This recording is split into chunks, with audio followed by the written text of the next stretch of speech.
Halo adik-adik, SMK bisa, SMK hebat.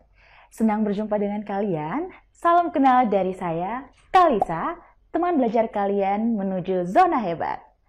Pada video pembelajaran SMK kali ini, Kalisa akan membahas materi tentang budidaya perairan.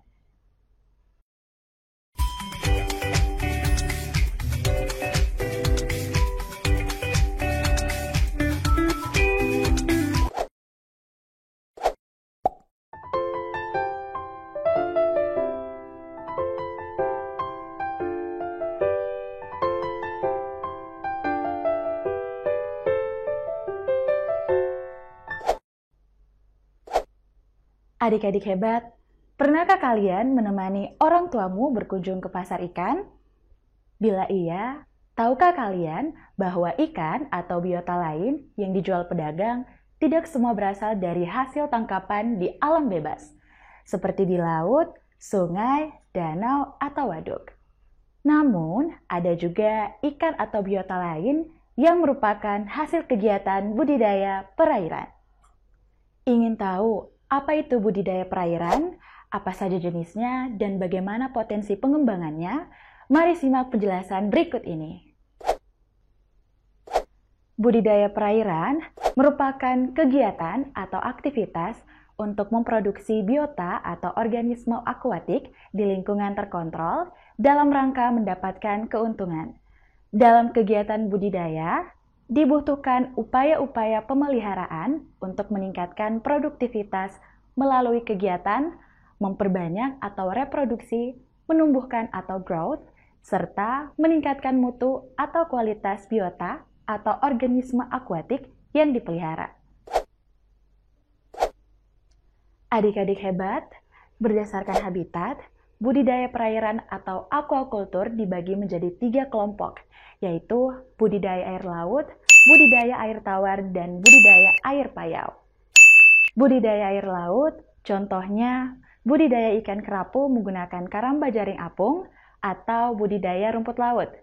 Budidaya air tawar, contohnya budidaya ikan nila di kolam atau budidaya ikan koi di kolam terpal.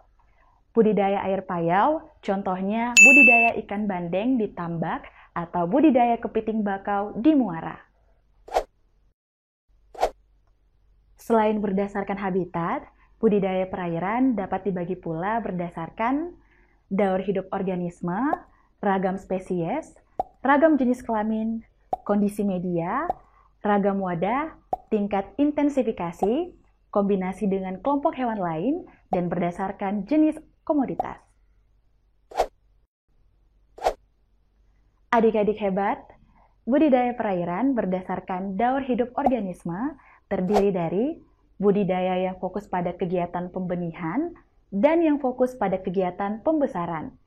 Contohnya, budidaya pembibitan benur udang dan budidaya pembesaran kepiting bakau. Budidaya perairan berdasarkan ragam spesies terdiri dari budidaya satu spesies dan budidaya beragam spesies.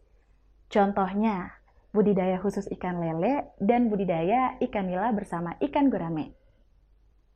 Budidaya perairan berdasarkan ragam jenis kelamin terdiri dari monosex culture dan bisex culture. Contohnya, budidaya ikan nila dengan cara monosex culture dan dengan cara bisex culture.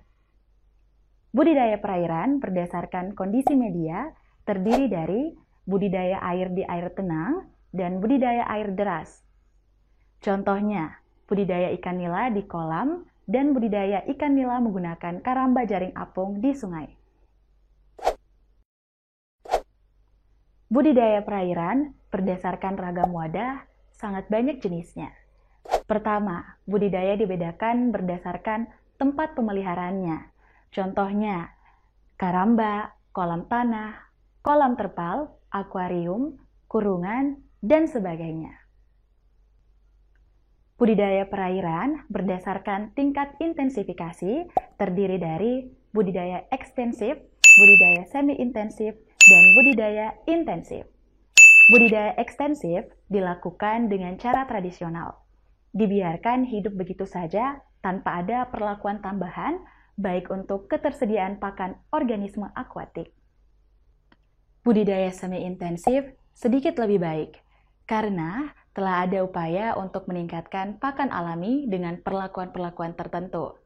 Sedangkan budidaya intensif merupakan budidaya modern yang telah menerapkan teknologi dan perlakuan khusus, mulai penyediaan lahan atau wadah hingga proses panen.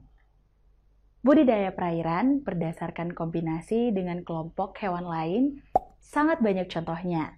Misalnya, budidaya ikan dan ayam yang dipelihara di atas kolam, budidaya ikan dan bebek, serta budidaya ikan dan padi.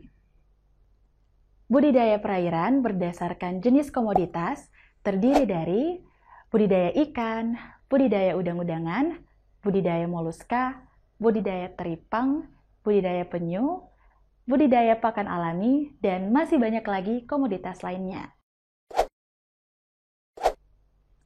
Adik-adik hebat, untuk memulai kegiatan budidaya perairan, dibutuhkan banyak pertimbangan berdasarkan pengelompokannya.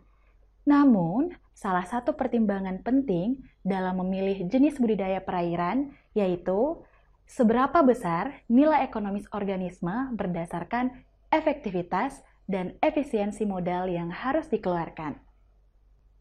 Beberapa jenis organisme akuatik hasil budidaya yang cukup memiliki ekonomis tinggi, yaitu kerang mutiara yang dapat menghasilkan butiran mutiara untuk perhiasan mewah, dan budidaya lobster yang menghasilkan makanan dengan cita rasa tinggi.